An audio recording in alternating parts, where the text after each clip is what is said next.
In this video, we're going to work through examples 1 through 4 in section 5.3 on integration by substitution.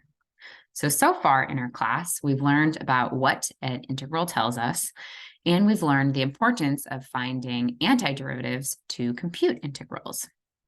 So in this section, we begin learning about some new methods for computing antiderivatives, which help us compute integrals. So let's get started. All right, so in example 1, it says to use the chain rule to find a derivative, where our function is sine of x cubed. So the story about using integration by substitution, or the method of using substitution to compute an integral, is related to the chain rule when finding derivatives. So we're going to give that some motivation here. All right, so let's take a look. So let's do as they ask us to do and find the derivative of our function sine of x cubed.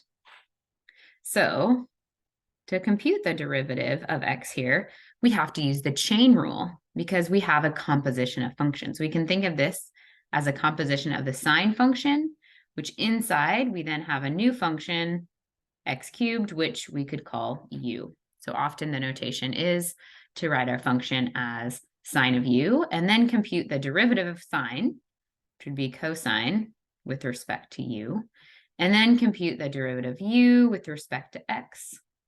So we'll see that now. So then the derivative of f here would be cosine of x cubed times the derivative of x cubed, derivative of that inside function.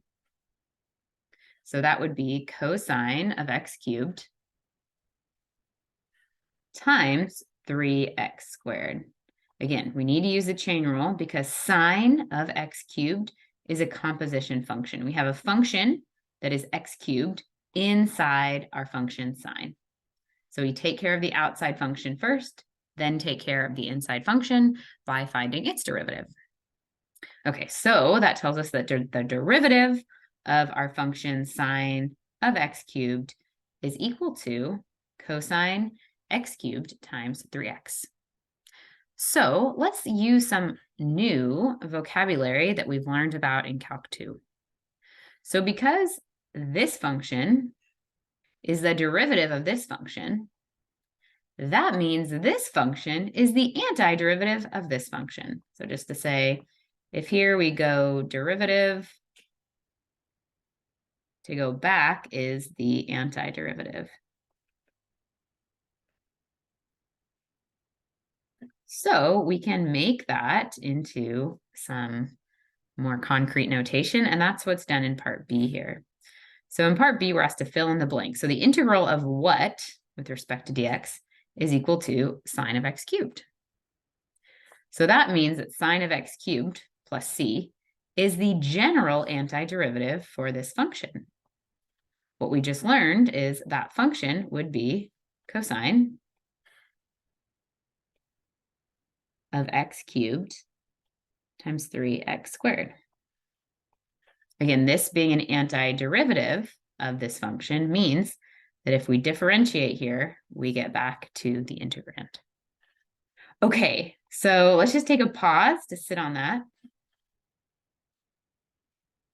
So what we've just found is if we come across an integral, like this scary looking integral here, integral of cosine x cubed 3x squared, then to compute that, we can use sine of x cubed plus c as its general antiderivative. All right, let's look at some more examples here. All right, so example 2 says to use the chain rule to compute the derivative of e to the 3x. So here we again have a composition function. So our inside function is 3x, our outside function is e to the stuff. So here the derivative of f would be e to the 3x, because that's the derivative of e to the stuff, it's just e to the stuff, times the derivative of 3x. So that would give us e to the 3x times 3. So again, using this language, this new language and notation, that would mean the function e to the 3x times 3, or rather the integral of this function, is equal to e to the 3x. meaning e to the 3x is the antiderivative of e to the 3x times 3. All right, let's look at a couple more examples. What about example 3? Use the chain rule to find the derivative of e to the negative x squared. So similarly, the derivative here would be e to the negative x squared times the derivative of negative x squared. So that would give us e to the negative x squared times negative 2x. So if we want to rewrite that in a more standard form, we'd have negative 2x e to the negative x squared.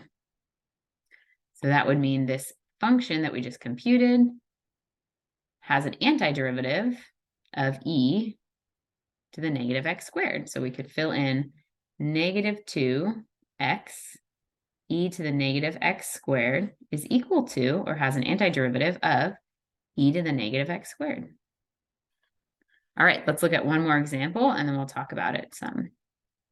All right, example 4 says to take the derivative of cosine of 5x. So the derivative of cosine first would be negative sine. We still have our inside function, 5x sitting in there, times the derivative of 5x with respect to x. So that would give us negative sine of 5x times 5, which would mean cosine of 5x is the antiderivative for negative sine of 5x times 5. So I could write negative sine of 5x times 5. So let's look at the second blank that they want us to fill in. So now we're looking at the integral. So we need an antiderivative for positive sine 5x. So could we use what we just found up here to help us? Well, if we multiplied this integral by 1 over negative 5, then this negative 5 would cancel out. But if we do it to our integral, then we would have to do it to both sides. So we can always legitimately carry out any operation to both sides of an equation, even if we have an integral like this one here. So that would mean if I multiplied both sides by negative 1/5, my 5 and my 1 would cancel on the left side. So that would be what I have here. Doing it on the right-hand side, I'd have to multiply by negative 1/5. So that would look like negative 1/5 times cosine of 5x. All right, so go through these 4 examples, make sure you're feeling good with using this chain rule. And in the next video, we're going to give a short explanation for some patterns that we're seeing in these integrals to help give some motivation for the substitution rule.